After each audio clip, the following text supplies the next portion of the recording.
每一天，有事甲你做伙祈祷。今日是10月28，诗篇116篇第20安尼讲：伊已经暗耳孔听我，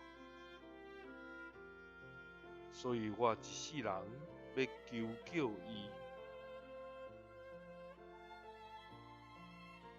三个来祈祷，暗耳孔听阮的天父，阮感谢你，主啊，你是赏赐一切恩惠的上帝，你是保护单纯的人，救阮的性命，脱离死无的天。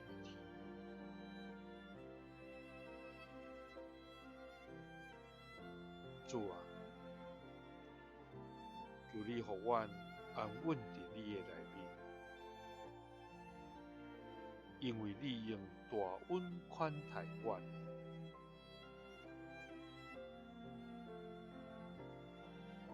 主啊，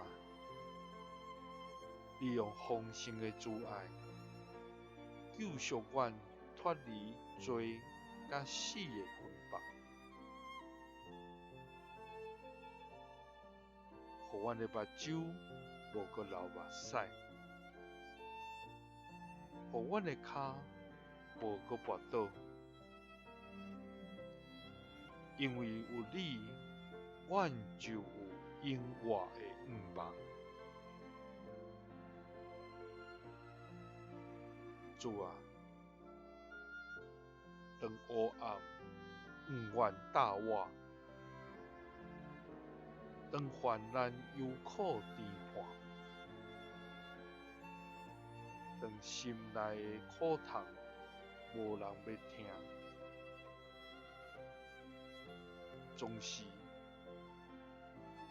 阮有缘无孤单，因为你已经暗耳孔听阮，所以阮一世人求你的名。都是奉主耶稣基督的圣名，阿们。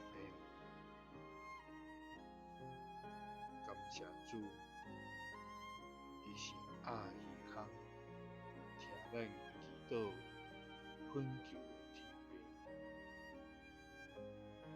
的确会看顾咱到死人。咱也要一世人来求伊的名。